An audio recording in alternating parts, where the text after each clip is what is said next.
ரோஜாப்பூ சிவப்பது, வானவில் தோன்றுவது, கடலில் அலைகள் தோன்றுவது, மின்மினி பூச்சி மிளிர்வது எதனாலே எதனாலே? இதோ இதனாலே இதனாலே. எதனாலே எதனாலே? ரோஜாப்பூ சிவப்பது எதனாலே எதனாலே? ஆந்த்ரோசைனின் நிறம் இருப்பது அதனாலே அதனாலே. ரோஜாப்பூ சிவப்பது எதனாலே எதனாலே? ஆந்த்ரோசைனின் நிறம் இருப்பது அதனாலே அதனாலே. மின்மினி பூச்சி மிளிர்வது எதனாலே எதனாலே? லூசிபேரஸ் என்சைம் இருப்பது அதனாலே அதனாலே. மின்மினி பூச்சி மிளிர்வது எதனாலே எதனாலே? லூசிபேரஸ் என்சைம் இருப்பது அதனாலே அதனாலே.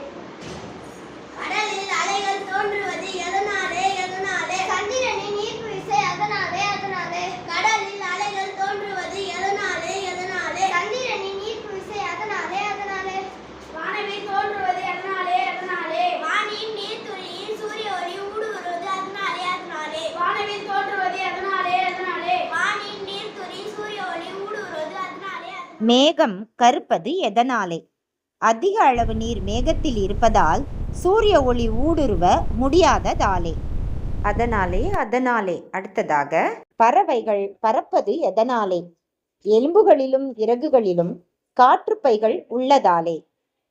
அதனாலே அதனாலே. குறிப்பெடுத்து கற்றுக்கொள்ளலாமே இந்த காணொளியின் துணையாலே துணையாலே. நன்றிகள் பல காணொளியை பார்த்து பயன் பெற்றதாலே பெற்றதாலே.